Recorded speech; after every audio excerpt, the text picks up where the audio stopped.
السلام عليكم ورحمة الله وبركاته. الحمد لله نحمده ونستعينه ونستغفره ونؤمن به ونتوكل عليه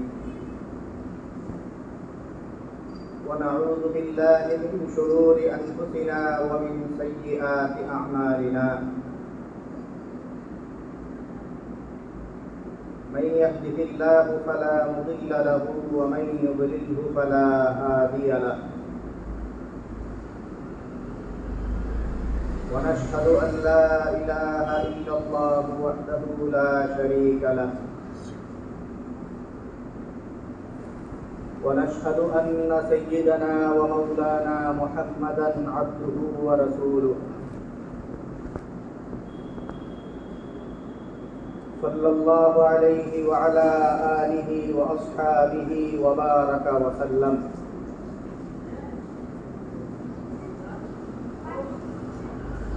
أما بعد فأعوذ بالله من الشيطان الرجيم.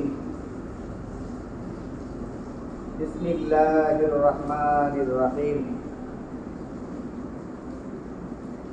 يا أيها الذين آمنوا إنما الخمر والميسر والأنصاب والأزلام رجس من عمل الشيطان فاجتنبوه لعلكم تفلحون. إنما يريد الشيطان أن يوقع بينكم العداوة والبغضاء في الخمر والميسر ويصدكم عن ذكر الله وعن الصلاة فهل أنتم منتهون. وقال رسول الله صلى الله عليه وسلم: من لعب بالنردشير فقد عصى الله ورسوله. اللهم صل على محمد وعلى آل محمد كما صليت على إبراهيم وعلى آل إبراهيم إنك حميد مجيد. اللهم بارك على محمد وعلى آل محمد كما باركت على إبراهيم وعلى آل إبراهيم إنك حميد مجيد. سبحانك لا علم لنا إلا ما علمتنا إنك أنت العليم الحكيم. মহান আল্লাহ পাক রব্বুল আলামিনের দরবারে অসংখ্য শুকরিয়া জ্ঞাপন করছি, যিনি আমাদেরকে অন্যান্য জুমার ন্যায় আজকেও জুমার নামাজ আদায়ের জন্য পবিত্র ঘর মসজিদে আসার তৌফিক দান করেছেন। আলহামদুলিল্লাহ। মুহতারাম হাজিরিন, আমরা কোরআনে কারীমের যে আয়াত তিলাওয়াত করেছি এবং নবী সাল্লাল্লাহু আলাইহি ওয়াসাল্লামের যে হাদিস বর্ণনা করছি, সেইখানে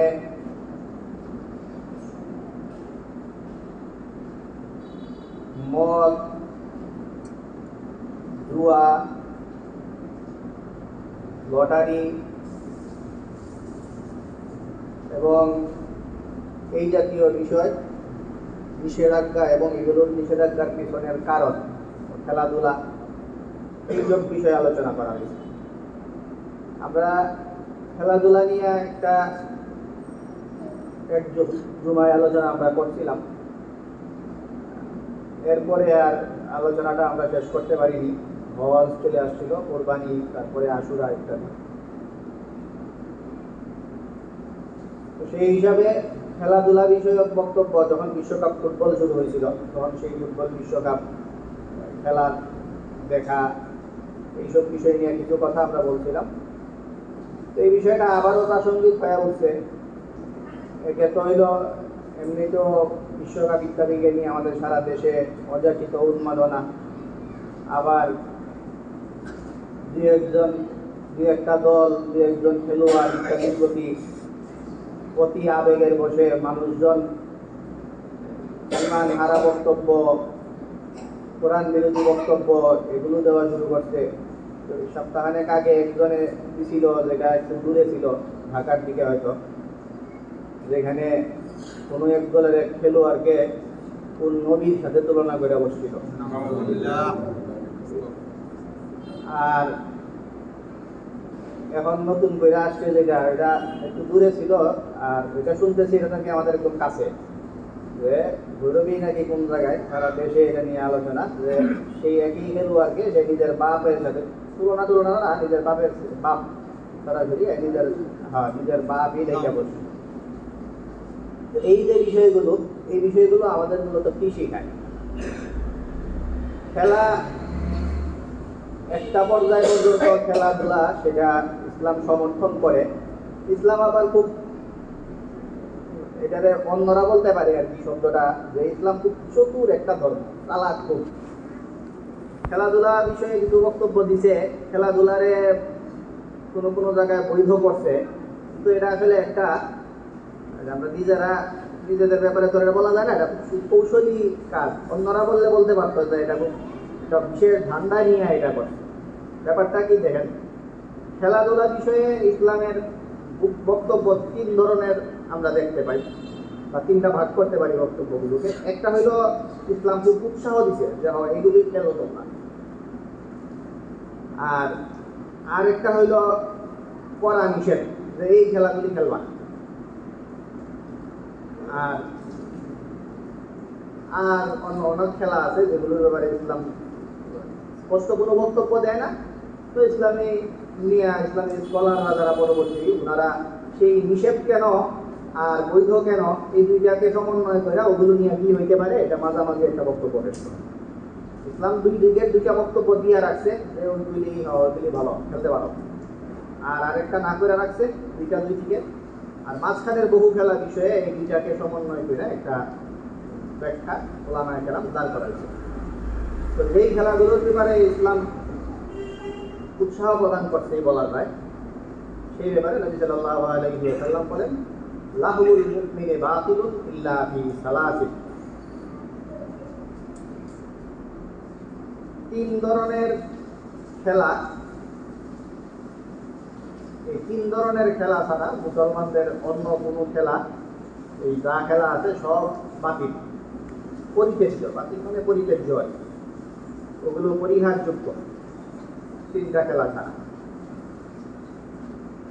তো এখানে তিনটা খেলার মধ্যে একটা হইল রামিউহু বিকাউসি,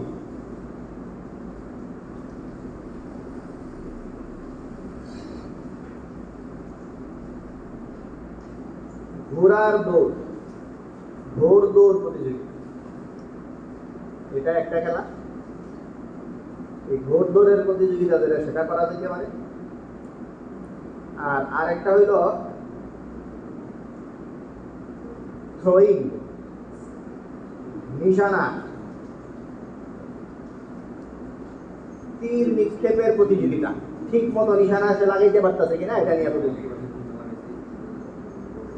এই হইল দুইটা। তিন নাম্বারটা মূলত খেলা না, ওটা বিনোদন বলতে পারেন, যে পরিবারের সাথে খেলাধুলা করা, স্ত্রীর সাথে খেলা করা। স্ত্রীর সাথে খেলা করার অনেক ব্যাখ্যা হইতে পারে। আমরা একটা ব্যাখ্যা যেটা সব জায়গায় বলার জন্য সেটাই বলি। নবী সাল্লাল্লাহু আলাইহি ওয়াসাল্লাম স্ত্রীর সাথে দৌড় প্রতিযোগিতা করেছিলেন।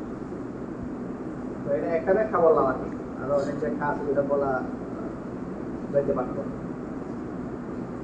তো এই হলো দৌড় প্রতিযোগিতা নবী সাল্লাল্লাহু আলাইহি ওয়াসাল্লাম স্ত্রীর সাথে করছিলেন। তো এই ধরনের খেলাধুলা এটা বা পরিবারের লোকজনের সাথে বিনোদনমূলক আচরণ, সেগুলো এটা বৈধতা আছে। আর দুইটা জিনিস বললাম, ঘোড় দৌড় আর হইল তীর নিক্ষেপের নিশানা ঠিক করা। তো এই কারণে আমরা বলছি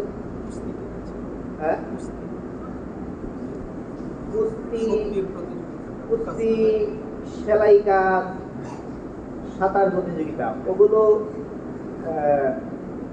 যে হাদিসগুলো নিয়ে অনেক কথাবার্তা আছে, আপত্তি করা যায় এই ধরনের কিছু হাদিসে বা অনেকে বলেন। আমরা যে হাদিসটা বললাম সেখানে এই তিনটার কথা আছে। তো পরের ধাপে আমরা বলতাম আর দুই চারটা কথা আছে যেগুলো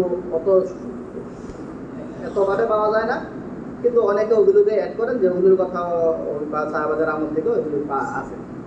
তার মধ্যে এই কুস্তি সেটা, সাঁতার প্রতিযোগিতা এটা, আর সেলাই কাজ নিয়ে প্রতিযোগিতা সেটা ওগুলো আছে।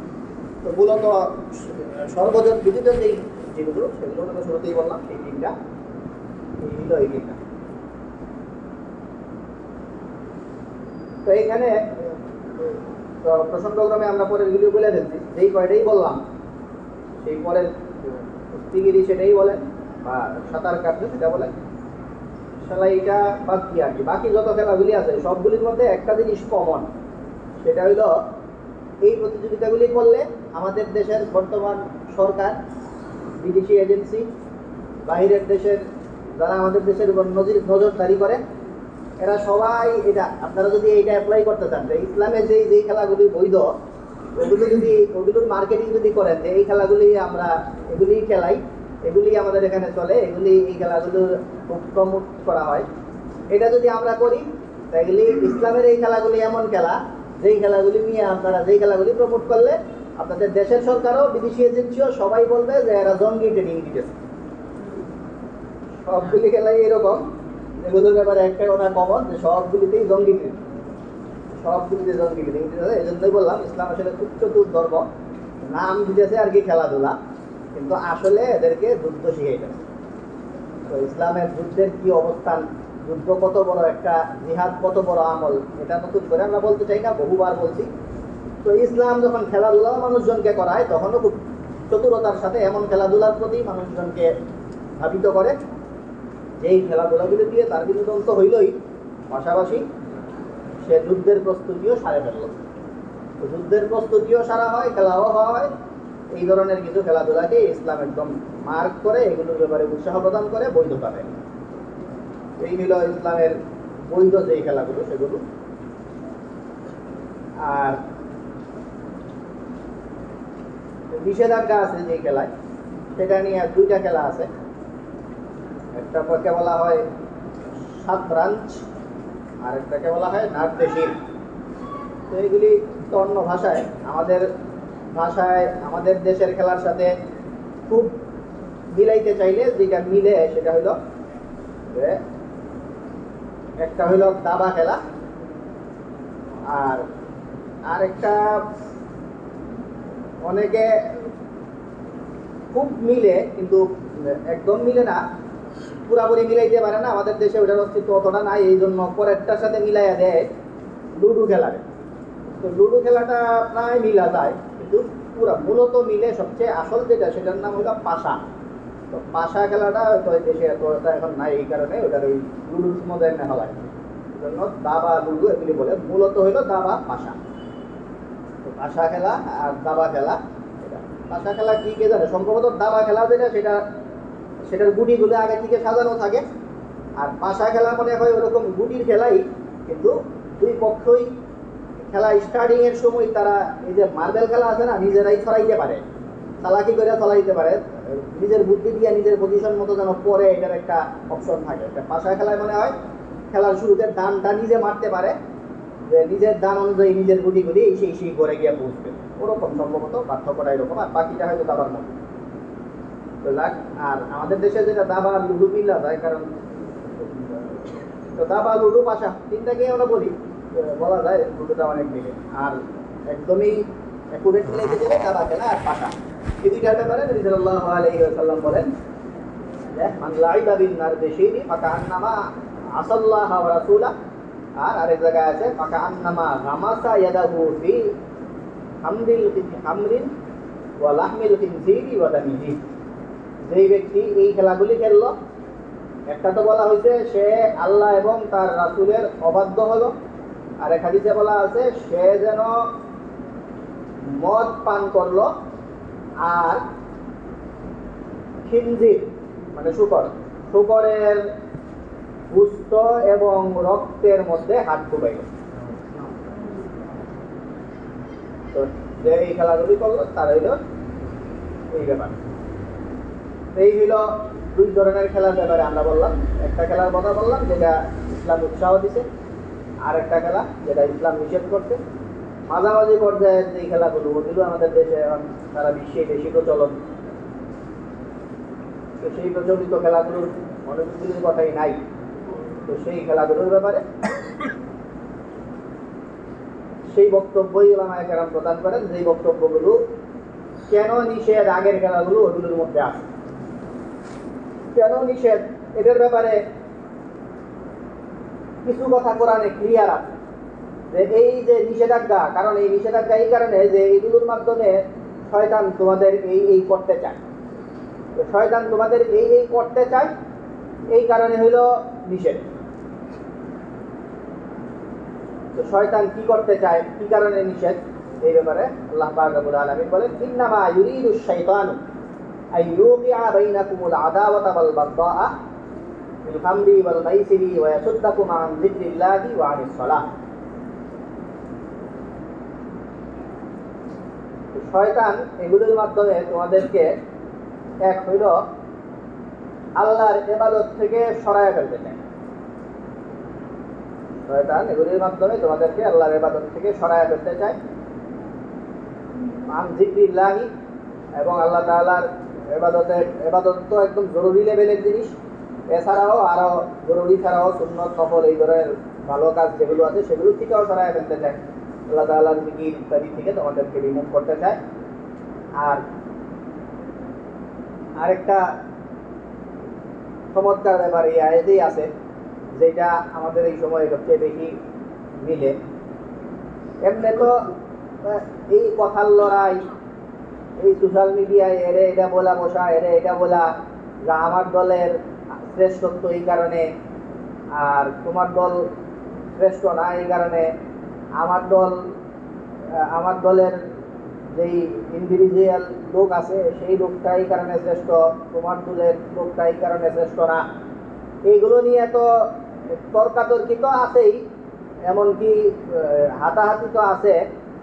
সব বছরই মনে হয়, এই বছরও বেশ কয়েকটা হয়েছে, একদম মারামারির এমন লেভেল, একদম করে মাইরা ফেলাইছে, হত্যা করে ফেলছে, এমনও এই বছরও হয়েছে। হ্যাঁ, তো এই কথাটাই আল্লাহ পাক রব্বুল আলামিন কোরআনে বলছেন। আর বলছেন মানে কি, আসলে সবার আগে বলছেন, আমরা একটু মজার লাগিয়া পিছন থেকে আগে বলে আসছি আর কি। আল্লাহ তাআলা শুরুতেই এই কথাটা বলেন যে ইন্নামা ইউরিদুশ শাইতানু আন ইউকিআ বাইনাকুমুল আদাওয়াতা ওয়াল বাগদা, কারণ এগুলোর মাধ্যমে শয়তান তোমাদের মধ্যে বিদ্বেষ আর মারামারি লাগায় রাখতে চায়। চমৎকার কথা, একদম আমাদের চোখের সামনে যেগুলি ঘটছে সেই কথাই আল্লাহ তাআলা বলতেছেন যে এই নিষেধাজ্ঞার পিছনের কারণগুলো হইল যে শয়তান এগুলোর মাধ্যমে তোমাদের সাথে মারামারি লাগায় রাখতে চায়, তোমাদের মধ্যে বিদ্বেষ ছড়ায় রাখতে চায়। তো এই হইল নিয়ম, যে এইসব খেলা মানুষের মধ্যে এই মারামারি লাগায়, মানুষের মধ্যে এই বিদ্বেষ ছড়ায়, মানুষকে ইবাদত থেকে সরায় রাখে, আল্লাহর জিকির থেকে সরায় রাখে। এই হইল নিয়ম, যেগুলোর মধ্যে নিষেধাজ্ঞা আছে সেই নিয়মগুলো যেগুলো যেখানে পাওয়া যায় সেগুলো নিষেধাজ্ঞার আওতায় পড়ে। তো ওই রকম কিছু পাওয়া যায় না, এমন যদি সমস্যা না থাকে, হিংসা বিদ্বেষ মারামারি ইত্যাদির কোনো আশঙ্কা নাই, এগুলো নাই। আর আল্লাহর ইবাদত থেকে সরায় রাখে এরকমও না, ইবাদত বন্দেগী ঠিকঠাক মতো কইরা তারপরে একদমই অবসর সময়ে অনেকে যুক্ত করেন। ওই যে এগুলি তো হইলো, এগুলি আনা হয়েছে পত্রিকা নিষেধ। আমরা এখন কথা বলছি যেই খেলাধুলা নিয়ে কোনো আলাপ নাই সেগুলো নিয়ে, এরকম খেলা বহু আছে। তো এগুলোর বৈধতার জন্য একটা কারণ আনা হয়েছে নিষেধাজ্ঞা টিকা। নিষেধাজ্ঞার আলোচনায় আছে যে আল্লাহর ইবাদত থেকে যেন না সরায় রাখে, হিংসা বিদ্বেষ মারামারি ইত্যাদিতে যেন তোমাদেরকে লিপ্ত না রাখে, এই যে কথাগুলো সেগুলো আছে ওই নিষেধাজ্ঞার খেলার থেকে এই পয়েন্টগুলি আনা হয়েছে। আর বৈধ খেলার থেকেও কিছু পয়েন্ট আনা হয়েছে, যে বৈধ খেলার সব জায়গায় আমরা দেখতেছি যে এখানে সব যুদ্ধের সরঞ্জাম রেডি করা আছে, যুদ্ধের প্রস্তুতি, জিহাদের প্রস্তুতি যেখানে আছে সেই সব খেলারই অনুমতি। এই জন্য ওইখান থেকে কিছু পয়েন্ট নিয়ে আসেন অনেকে, যে বলেন যেখানে আছে শারীরিক কসরত, শারীরিক কোনো লাভ হয়, শারীরিক ব্যায়াম হয়, তো এই ব্যায়াম, শরীর চর্চা, ব্যায়াম ইত্যাদি যেই সবগুলোতে আছে ওই সব খেলা ওগুলোর মধ্যে বৈধতা দেওয়া যায়। ইসলামের কোনো বিধান অনেক খেলায় অনেক জায়গায় দেখা যায় যে হাফ প্যান্ট পরে খেলে খরচ বিধান তরফ হয়, এগুলো তো একদম বেসিক কথা, সবাই বুঝে এগুলো নিষেধ। তো এই সমস্যাগুলি না থাকলে, শরীর চর্চার যে পয়েন্টটা সেই পয়েন্টটাও থাকলে, আর নিষেধাজ্ঞার যে সমস্যা ছিল হিংসা বিদ্বেষ এগুলো না থাকলে, এই ব্যাপারগুলোর যদি সমন্বয় ঘটে তাহলে এইসব খেলার বৈধতা ইসলামে দেওয়া যায়। এই হইল খেলা বিষয়ে 3 ধরনের কথা বললাম, একদম স্পষ্ট জায়েজ। সেইখানে কেন জায়েজ সেই পয়েন্টটাও আমরা পয়েন্ট আউট করলাম, যে ওইখানে মূলত আমাদের এই বর্তমান ভাষায় জঙ্গি ট্রেনিং যেখানে আছে এইখানেই খেলা যায়, সোজা কথা। আর নিষেধাজ্ঞা কিছু জায়গায় আছে, যে নিষেধাজ্ঞার মধ্যে ওইখানে বসে বসে খেলা, অলস খেলা, শরীর চর্চার কিচ্ছু নাই, হিংসা বিদ্বেষ ছড়ায়, আল্লাহর ইবাদত থেকে মানুষজনকে গাফেল করে রাখে, এই ধরনের খেলাধুলা, এগুলো নিষেধ। আর মাঝখানে কিছু কথা বললাম যে দুইটার সমন্বয় করে যদি এইসব সমস্যা না থাকে তাহলে বলব। আরেকটা ব্যাপার যেটা, এগুলি বলার পরে সবচেয়ে এইখানে সবচেয়ে বেশি চিন্তা করার যে বিষয়টা সেটা এবার বলি। সেটা হলো এই পর্যন্ত যা বলা হয়েছে সেটা এবার বৈধতার মধ্যে পড়ুক আর অবৈধর মধ্যেই পড়ুক, যেটাই পড়ুক সেটা কিছু যৌক্তিকতার ভিতরে পড়ে, যে আমি খেলতে পারবো কিনা, আমার খেললে কীভাবে খেলতে পারবো, কোন খেলাটা খেললে খেলা যাবে, কোন খেলাটা খেলা যাবে না, আর কোনটা মাঝামাঝি পর্যায়ের, এগুলো কিছু যৌক্তিক আলোচনা। আর খুবই হাস্যকর কথা, যেটার বৈধতা কোনোভাবেই যেটা মিলে না, সেটা হলো খেলা দেখা। এটা তো একটা ফাউল জিনিস। খেলতে পারবেন কিনা এটা নিয়ে আজীবন যখন মানুষের আলোচনা হয়েছে, তা মানুষের আলোচনার টপিক একটাই ছিল, যুগ যুগ ধরে মানুষের আলোচ্য বিষয় এটাই, যে কি খেলতে পারবেন আর খেলতে পারবেন না। খেলা দেখতে পারবেন কিনা এটা কোনো আলোচ্য টপিকই দিতে পারে না। এটা তো সর্বসম্মত ফাউল কাজ। দেখতে আরেকজন একটা দেখা পাচ্ছি, নিজে খেললে এটার মধ্যে কিছু লাভ আছে, ওইটা যেই জিনিস একে তো হইল দেখা, এটা কোনো শরীয়তের মানদণ্ডে পড়ে না, দেখা শরীয়তের মানদণ্ডে পড়ে না, এটা এক জিনিস। তাও যদি আবার আপনি এমন খেলা দেখেন যে খেলে তার জন্যই যায়, আপনি যদি এই খেলাটা খেলতেন সেখানেই যখন আমরা বলতাম যে এটা যায় না, এটা মারামারি চলতেছে, মারামারি হয়, ঝগড়া বাঁধে। আমাদের দেশে ওই যে ভৈরব ব্রাহ্মণবাড়িয়া এইসব অঞ্চলগুলো তো এগুলোর জন্য খুব অনেক বেশি সারা দেশেই আলোচিত। এই সামান্য খেলার মাঠের ইস্যুকে কেন্দ্র করে গোষ্ঠী মারামারি হয়। তো এই যেগুলো দিয়ে মারামারি হয়, এই খেলা আপনার জন্যই যেখানে খেলা জায়েজ নাই, সেখানে যেই খেলা আপনার জন্য খেলা জায়েজ ছিল সেটাকে ওই দেখা জায়েজ করার কোনো রাস্তা নাই। রাস্তা আছে যেটুকু ইসলামের দৃষ্টিতে, সেটা হলো কিছু কিছু খেলার এই রাস্তা আছে যে এইটা খেলা জায়েজ, এই একটু পর্যন্ত বলা যাইতে পারত, যেটা বলা জায়েজ, খেলা জায়েজ বলা যায়, ওইটারই দেখা জায়েজ বলার সুযোগ নাই। আর সেখানে যেইটা দেখায় খেলাই জায়েজ নাই, সেইটা দেখা জায়েজ বা দেখার ব্যাপারে, এটা তো খুবই আলোচ্য বিষয়ই না, আলোচনার উপযুক্তই না, এত ফাউল একটা কাজ। তো এই হইল খেলা দেখা বিষয়ক ব্যাপার। খেলা দেখার অনুমতি এক সময় আমাদের কাছে একবার খুব বিপজ্জনক মাসলা সামনে আসছিল, ওই সময় আবার আমরা খুব টেনশনে ছিলাম। বিপজ্জনক মাসলা হইল, আপনারা যদি খেলা দেখার কথা বলেন তাহলে তো কোনো শুরুতেই বৈধতার কোনো শুরুতেই নাই, দেখতে আবার অনুমতি দেওয়া যায় কেন, কীভাবে? কিন্তু কিছু মানুষ খেলা দেখার অনুমতি চাইছিল আমাদের কাছে, খুব অদ্ভুত এক সুরত সামনে এসে, সেটা হইল তার স্কিল বাড়ানোর জন্য। সে নিজেই খেলোয়াড়, খেলা দেখে স্কিল বাড়াইতে চায়, সে খেলাকে পেশা হিসেবে নিতে চায়, এরকম। এখন পেশা হিসেবে খেলা নেওয়া যায় কিনা, তখন এটা একটা বিপজ্জনক মাসলা। এটা সরকারি চাকরির মতো। বাংলাদেশ জাতীয় কোনো দলে, ক্রিকেট, ফুটবল বা যে কোনো দলে কেউ খেলা শুরু করে দিছে, এর লাগে খেলা, তখন একটা মাসলা সামনে আসে যে স্কিল বাড়ানোর জন্য। এটা তো একটা সরকারি চাকরি, আর 10টা সরকারি চাকরিতে যদি আমরা না করতে পারি, ওটা না করা একটু কষ্ট, কারণ সব কিছুর ফান্ড সরকার তো এক জায়গা থেকেই দেয়। ওর বেতন আর যে সরকারি যে স্কুলে পড়ায় এর বেতন একই জিনিস। তো এটা একটু বিপজ্জনক মাসলা। ওইটা খেলোয়াড়রা যদি কখনো যোগাযোগ করে তাদের ব্যাপার। সাধারণ মানুষ যদি বলে যে খেলা দেখবো, এটা তো একটা খুবই ফাউল একটা কাজ। এটা কোনো মাসলার শুরুতেই পড়ে না, এটা আবার হয় কেন, খেলা দেখা কিভাবে ব্যাপার। তো এই হইল দেখা বিষয়ের কথা। আর খেলা দেখার যে যেই টপিকটা নিয়ে আমরা বললাম যে একজনে নবী বানায় ফেলছে এক খেলোয়াড়ে, আর একজনে বাপ বানায় ফেলছে এক খেলোয়াড়ে, এগুলো যে হয় এগুলো মূলত হয় হইল উন্মাদনা থেকে। উন্মাদনা বিষয়ে আমরা আলাদা আলোচনা করব। উন্মাদনা, মাতলামি, পাগলামি, এগুলোর সব মূল কেন্দ্র যেটা, মূল কেন্দ্রটার নাম হইল মাদক দ্রব্য, মদ। এই মদ হইল উন্মাদনার মূল কেন্দ্র। মদ হইল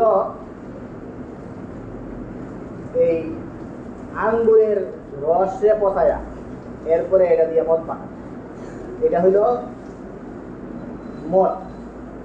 এরপরে আরো কিছু আছে যেগুলো মাদক। একটা হইলো মদ, খামার, আরবিতে এখন মদ বলে এটা। এটা হইলো, এটা নিয়ে আমরা আলাপ করবো ইনশাল্লাহ পরে। এটা হইলো, এটাকে মদ বলে। আর মদের নিচের কিছু লেভেল আছে, যেই লেভেলগুলো মাদক বলে। এই মাদক আবার সবসময় সেবনযোগ্য না। মদ যেটা, এটা তো তরল। আবার কিছু জিনিস আছে যেগুলি মদ না, আবার এগুলোর কারণে মাতলামি আসে। এটা হইলো অনেক, আপনারা জানেন অনেকগুলি উপাদান আছে যেগুলির মাধ্যমে মানুষজন সেবন করে। এটা বড়ি ট্যাবলেট টাইপের হয়, গুঁড়া পাউডার টাইপের হয়, অনেক কিছু হয় যেগুলি মানুষজন সেবন করে, ওগুলো দিয়েও মানুষজন নেশাগ্রস্ত হয়। তার মানে এগুলি কেন বলছি? এটা বলতেছি আমরা এই কারণে যে মূলত শরীয়তে যেই মূল উৎস নেশা, সেটা একটা তরল পানীয়। সেই তরল পানীয়টা নেশা, ওইটার থেকে ওখানে আর সীমাবদ্ধ নাই। নেশার বিভিন্ন কোয়ালিটি পরে বাইরেছে। নেশার কোয়ালিটি বাইরেছে পানীয় ছাড়া অন্য খাদ্যও বাইরেছে, আবার খাদ্য না এমনটাও বাইরেছে। যেমন মনে করেন এই ফুটবল খেলা দেখা এবার এই মাথা লয়া খেলোয়াড়ের বাপ দেখা। এখন এটা আপনাদের বুঝতে কষ্ট যে এটা আবার মাদক হয় কেন। এটা মাদক এই কারণে বললাম আমরা যে আসলে আপনার যেটা এই ট্যাবলেট যেটা মনে করেন যে ট্যাবলেট খাইয়া যে কি হয় এই নেশাগ্রস্ত হয়, এটা এই পাউডার টাইপের কি খাইয়া এটা যে নেশাগ্রস্ত হয়, এটাও আসল মদ না। আসল মদ যেটা, এটা একটাই জিনিস, সেটা হলো এই পানীয় তরল পদার্থটা, ওইটা মদ। পরে ওইটার থেকে শাখা হিসাবে অনেক কিছু বাইর হয়। সেই শাখা বাইর হইতেই আপনাদের এই যে মাদক দ্রব্যের বিভিন্ন কোয়ালিটি বাইরেছে। মূলটার থেকে শাখা বাইরিয়ে যদি এই মাদক দ্রব্য বাইরিতে পারে, আরো শাখা বাইরিয়ে ফুটবল খেলা দেখা এটাও বাইরিতে পারে। তার মানে মাদক দ্রব্যর বিস্তৃতি অনেক বেশি। সেই নেশাগ্রস্ত জিনিস যেটা, সেই নেশাদ্রব্যগুলি অনেকগুলি বিস্তৃত জিনিস। একটা হইল সেটা পানীয় থেকে ট্যাবলেটের রূপান্তর হওয়া, পাউডারের রূপান্তর হওয়া। পানীয় থেকে যদি ট্যাবলেট আর পাউডারের রূপ নিতে পারে, পানীয় থেকে ফুটবল খেলায় রূপ নিতে পারে, এগুলি সবগুলি মাদকের অন্তর্ভুক্ত।